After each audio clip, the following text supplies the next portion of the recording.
Today on the Downsized News, we're breaking down the $71 billion Americans spent on GLP-1s last year and what it means for your future access and costs, plus the latest court ruling that could wipe out compounded GLP-1s, a health influencer facing backlash over using medication, and a major GLP-1 launch overseas. If GLP-1s are part of your life or your plan, you're going to want to hear all of this. Hello from the Downsized News. It's Monday, April 28th, 2025, and we've got the latest news on GLP-1 treatments just for you. I'm Laraine Durham, and I've successfully dropped 54 pounds using tirzepatide.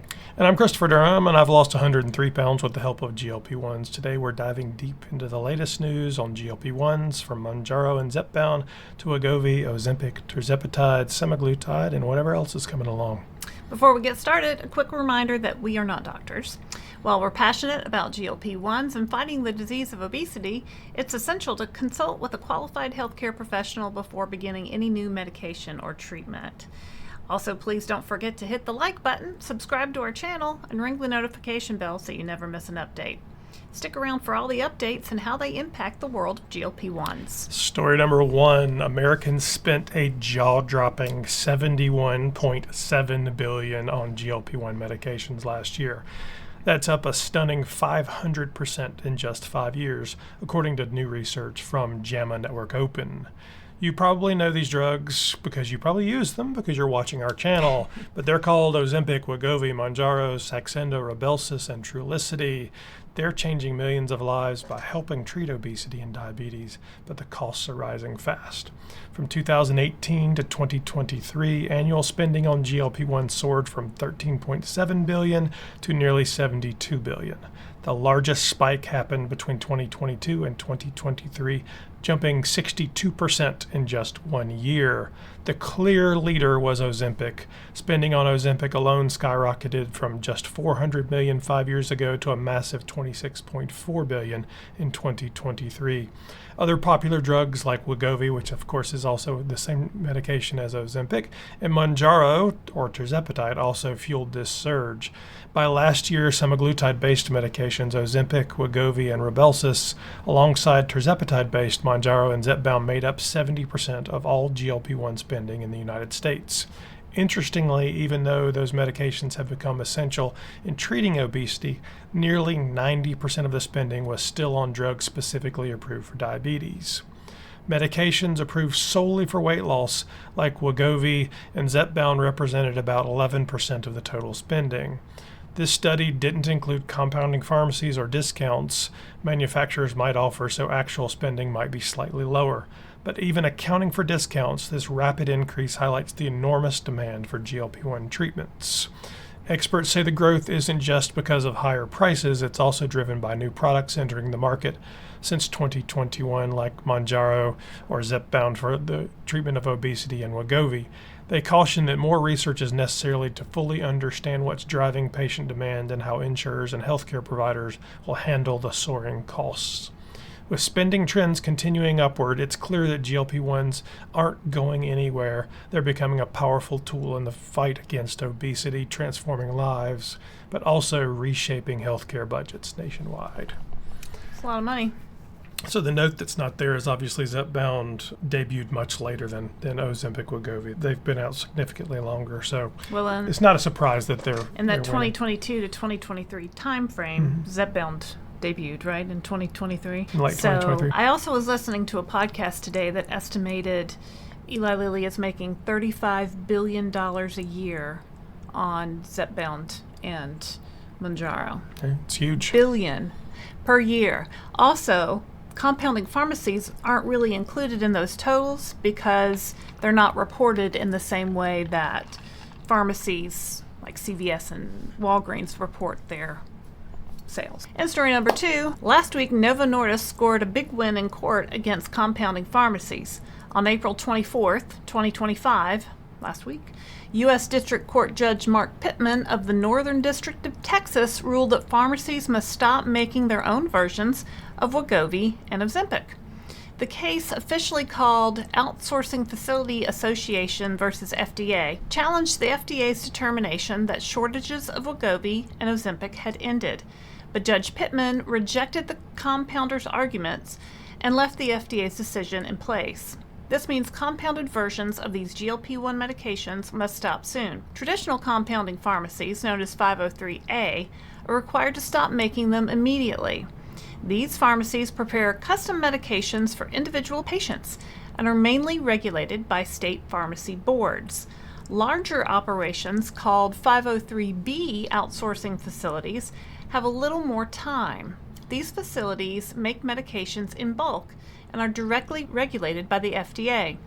The FDA gave 503B facilities until May 22nd to stop making compounded semaglutide. After that, the FDA may begin enforcement actions against any companies that continue. This move didn't come as a surprise. Judge Pittman ruled the same way last year in another case about compounded tirzepatide, the active ingredient in Eli Lilly's Mounjaro and Zepbound.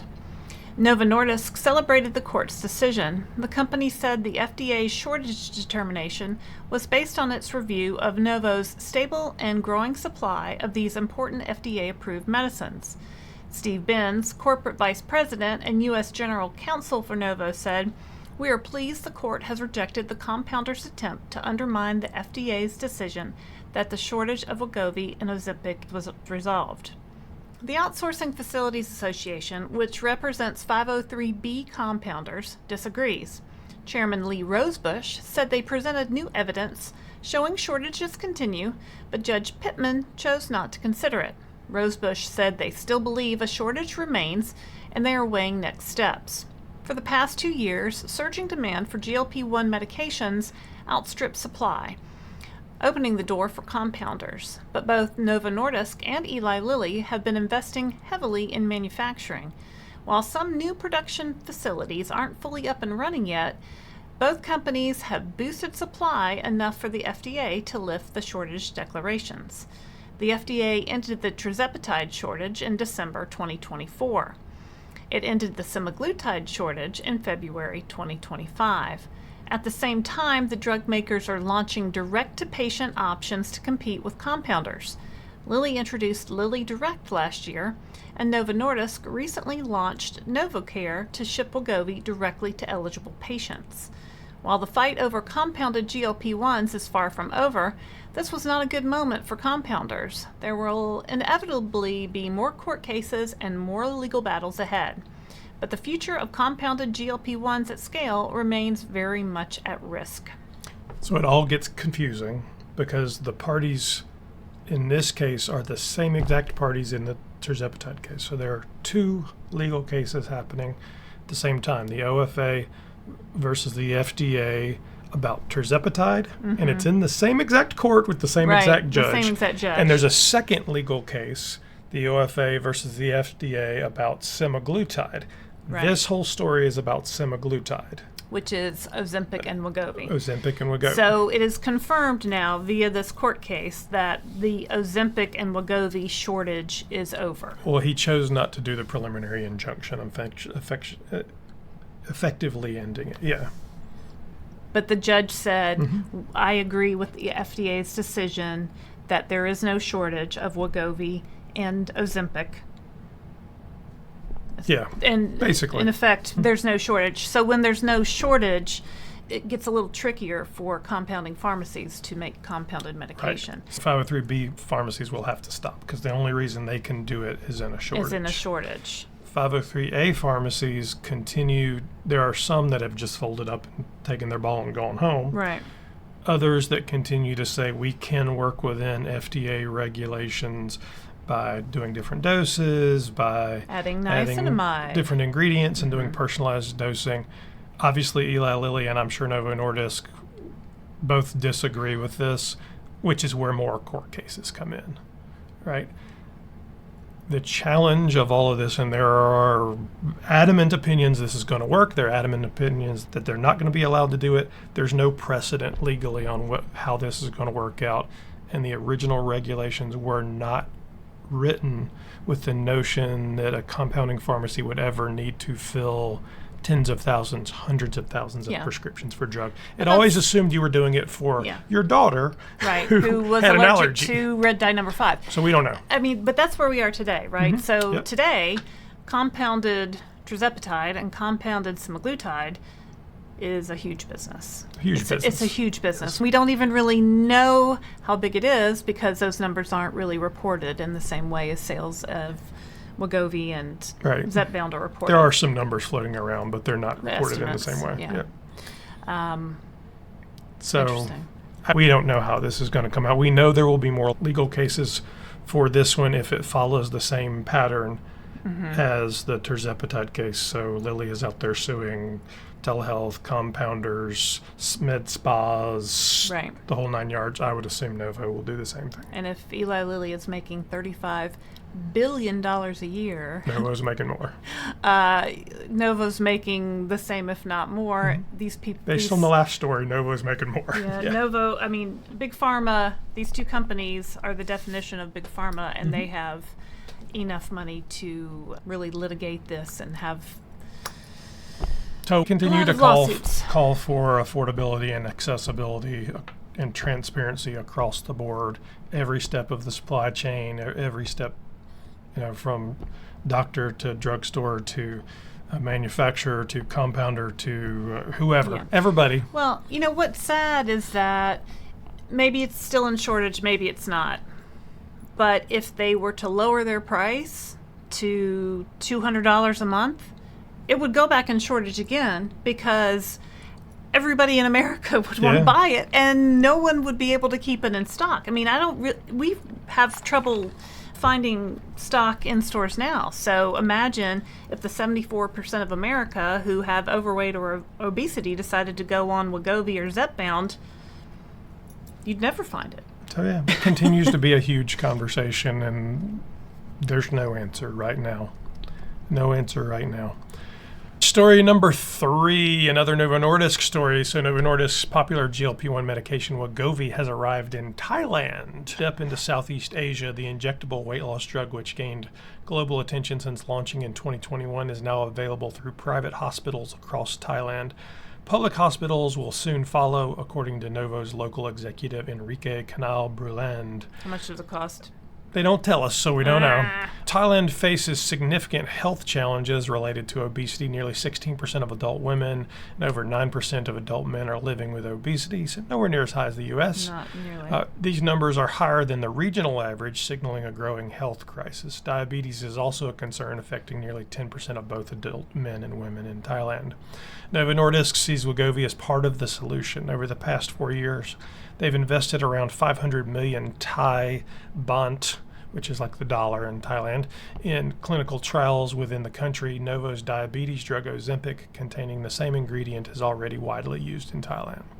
Bruland, the executive from Novo, believes Wegovy can help ease Thailand's obesity burden, which currently costs the country around 1% of its GDP annually in healthcare and lost productivity. As Wegovy expands globally, people using GLP-1s are hopeful it means greater access, improved affordability, and more effective treatments to fight the disease of obesity. So these guys just keep trying to take over the world. Well, and why not? 16% of Thailand has overweight or obesity. No, I think that's just the obesity number. I don't know what the overweight. They didn't report the overweight number. 16% of Thailand has obesity, compared to the U.S., where I think just the obesity number is 50%. I think it's more 40? Like 25, but I think the overweight number is larger than the obesity number. We could pull it. So that makes sense. Yeah. Going out to all these countries, I'm sure it doesn't cost $1,000 a month in Thailand. Yeah, we don't know. I'll bet money on that.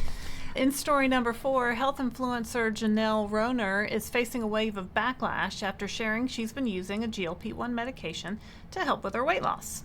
Roner, who has 5.2 million followers on TikTok, posted a YouTube video on April 23rd explaining her decision. But she said she had tried everything: keto, macros, workouts, lifestyle shifts, but needed extra help. So she worked with her doctor and decided to add a GLP-1 to her plan. She told her audience, GLP-1s are not magic. They don't change your lifestyle overnight. You still have to show up. After a few months, she said she lost the stubborn 10 to 15 pounds that wouldn't budge before. Now she's using small maintenance doses once a month, but many fans didn't react well. Some accused her of being misleading, especially after she sold $200 weight loss programs without mentioning she was using medication. One commenter said, the issue isn't using a GLP-1, it's hiding it while charging people for programs. Another added, you're taking people's money and not being honest. Roner responded quickly. The next day, she posted to TikTok apologizing. She said, "I'm not asking for sympathy. I'm trying to do the right thing and be honest." She admitted she could have kept it a secret, but didn't want to live that way. Roner also said she believes in macros, workouts, and the plans that she teaches. She explained that using a GLP-1 was a personal health choice, not a replacement for her program. And she promised refunds to anyone who bought a class from her in the past 11 months. It's a reminder that sharing the full story matters, especially when it comes to health, weight loss, and GLP-1s. So have you heard of this lady? I have not. I am not on TikTok. I'm on the YouTube. I'm on the Facebook. I am not on the TikTok. Yeah, I had to look her up, and I'll cut in some of the video of her here as well. You know, it's just another story about transparency to me. It's, believe what you want to believe, but I be honest about it. You want to go on a GLP-1, that's fine. That's amazing. Ask your doctor, get a prescription. But if you're selling a diet and exercise plan and you're not telling anybody you're losing weight with a GLP-1, I could see where she would want to come clean for that, and I could see where people would be upset by that. But absolutely, if you want to use a GLP-1, go for it. Absolutely should. Story number 5. There's a lot of talk these days about being skeptical about prescription drugs. Everywhere you look online, there's someone telling you to do it naturally instead of trusting your doctor. But when it comes to GLP-1 medications, the story is different. A new marketing report from the agency, which is an ad agency, Momentum Worldwide, shared by the Drum Network magazine, shows that people are running and not walking to get these medications, and they're not shy about it either. More than half of the people surveyed said they are interested in using a GLP-1. Even with concerns about side effects and long-term use, people say the benefits outweigh the risks, and the satisfaction rate is sky high. It's not just about losing weight either. Most people say they feel healthier overall. They're seeing real changes in their energy, their sleep, and their mental health. 72% of people said they feel better about their total health since starting a GLP-1. I would agree. And here's something else you might not expect. Almost no one feels the need to keep it a secret. Only 5% said they feel embarrassed about using a GLP-1 medication. Sounds low, but all right.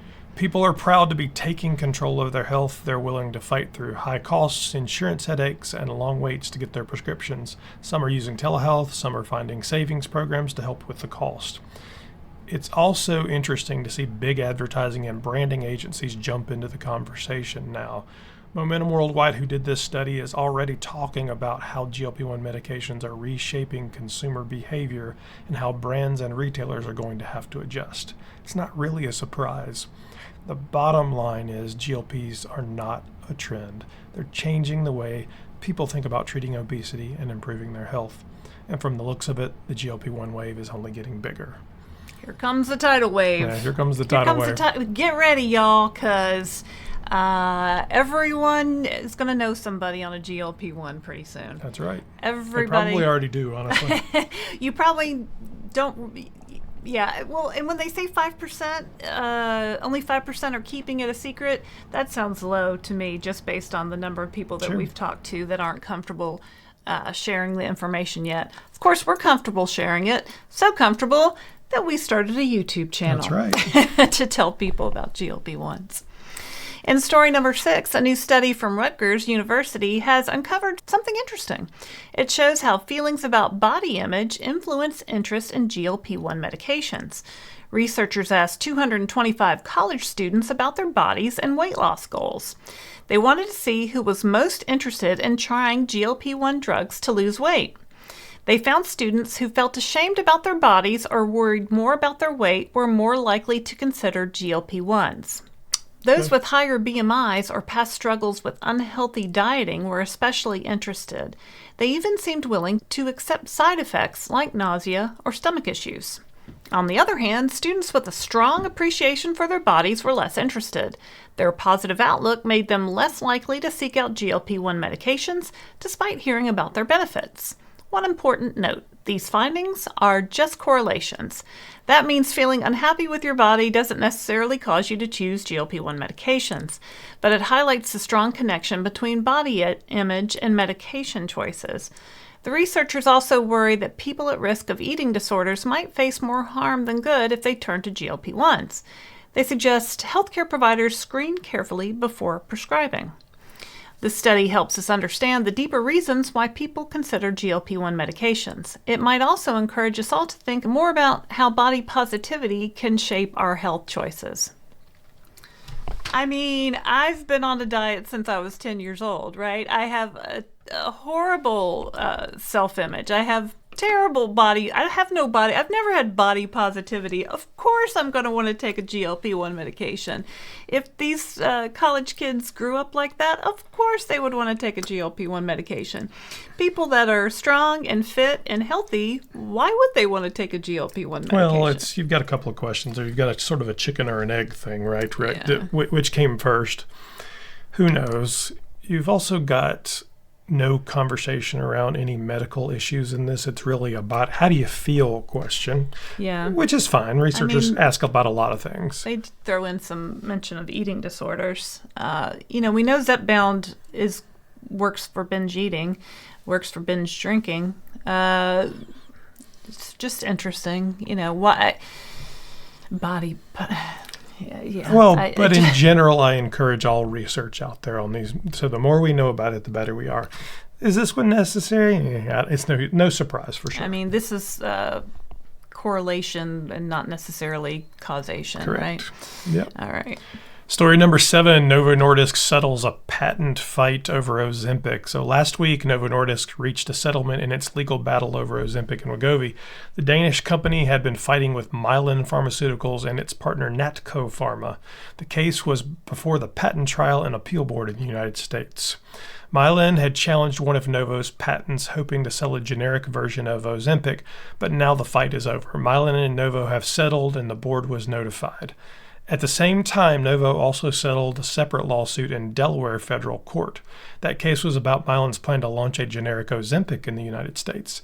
This settlement matters because Novo is trying hard to protect its blockbuster drugs. Ozempic made $14 billion worldwide last year. Sales are expected to climb even higher this year. Novo's success has made it the most valuable company in Europe, but competition is heating up.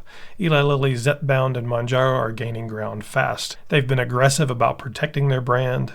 Novo has filed at least a dozen lawsuits against compounding pharmacies, med spas, and clinics. Some cases have already ended in settlements. In Florida, 2 businesses agreed to stop claiming that their compounded products were FDA approved. Patent fights are happening around the world too. Some of Novo's tablet patents have already been revoked in Europe. Others are being challenged. Patents for older drugs like Victoza and Saxenda have already expired. That's opening the door for more generics. But for Ozempic and Wegovy, U.S. patent protected is expected to last until 2032. Besides patent lawsuits, Novo is also cracking down on false advertising. They've sued businesses that use the Ozempic or Wegovy names to sell unapproved products. Courts have sided with Novo so far. Judges have ordered companies to fix misleading ads or stop using Novo's trademarks. The story isn't over. More challenges and more court cases are almost certain to come.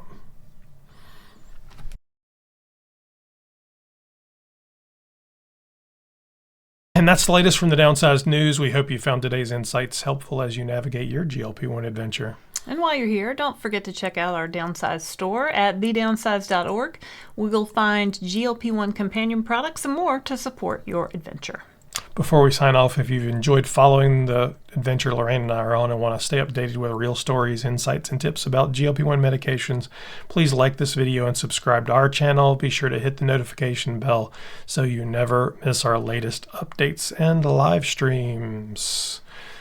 That's it for this week. I'm Laraine Durham. And I'm Christopher Durham, and we are The Downsized. See you next week. Bye.